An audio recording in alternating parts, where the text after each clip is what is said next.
What is up, guys? Basic Battles here today, and I just got done watching Bilal Muhammad versus Gabriel Bonfim.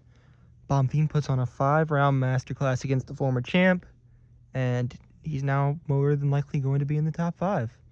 What a performance by Bonfim. He just beat the holy hell out of Bilal, amazing leg kicks, jabs. He had a bunch of good right hands in there. He was just solid throughout the whole thing.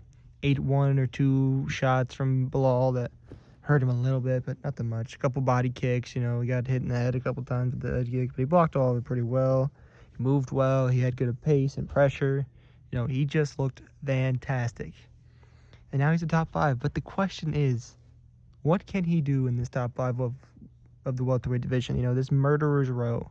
Islam is the champ, Ian Gary, Michael Morales, Carlos Prates, and the fighter he called out, Jack Della Maddalena, easily his best matchup in the top 5, another former champa that he could fight, And I think that's the next fight they make. Very interesting stuff, honestly. I think that fight could go really either way. I think this performance that Gabriel had was much better than JDM's performance against Bilal. Maybe not much better, but a little bit better. He just completely shut out Bilal. His pressure was a little better. He got tagged much less. And I think he could pose a lot of problems for JDM. But I don't know if I favor him. I don't know. And I definitely don't favor him against Islam or Ian or Michael or Carlos. It's a really, really tough out, especially on the feet for all those fights, I just feel like Bilal doesn't have any tools. And his game plans have been so weird as of lately. I didn't watch the Ian Gary fight, so I can't speak on that. But his strategies in the JDM and Bonfim fights are just so weird. He takes so long to implement moves that actually work against his opponents.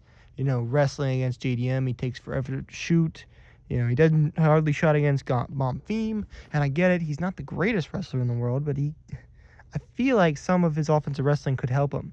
And also, he started landing body kicks very late in the fight, like 3rd round, 4th round. He started really throwing them. And he didn't try to throw any combos beforehand. He just threw them naked and started getting countered by the 5th round.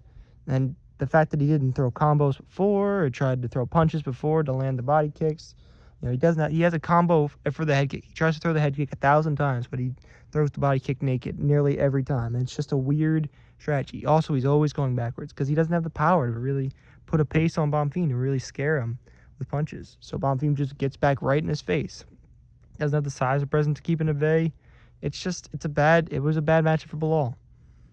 And I didn't see it because I picked him. But, great performance by Bonfim. He is a top 5 now. Don't know what Bilal does next, honestly. It seems like it's going to be time to hang it up soon. He's 37, former champ. He's lost 3 straight. He's not getting back in that top 5. And I don't even think he wants to. If Bonfim did that to him, Prates, Morales, I mean, goodness gracious. Those would be nasty. I don't think his granite chin would hold up in those fights. And props to him, man. He is tough as hell. Bilal, he's a good story. He's still one of the toughest fighters in welterweight. He was a solid fighter, but now he's just past it. So we'll see what's next for him, what's next for Bonfim. The rest of the fight night was actually pretty good. Some solid finishes on the card, some solid fights overall. Brendan Allen defended his ranking, was the biggest thing of significance. Bryce Mitchell got a win over a short-nosed Luna. Good, solid stuff. Nothing to write home about. Tom Nolan got a win, surprisingly over Ziam. He's going to be top 15 in lightweight. His comeback from his TKO loss like 5 fights ago has been outstanding. Did not expect that from him. So, yeah, good fight night. We got the biggest card of the year in a little over a week. So excited to see that. It should be interesting to say the least. I'll have a video on that next week, and thank you guys for watching and have a good day.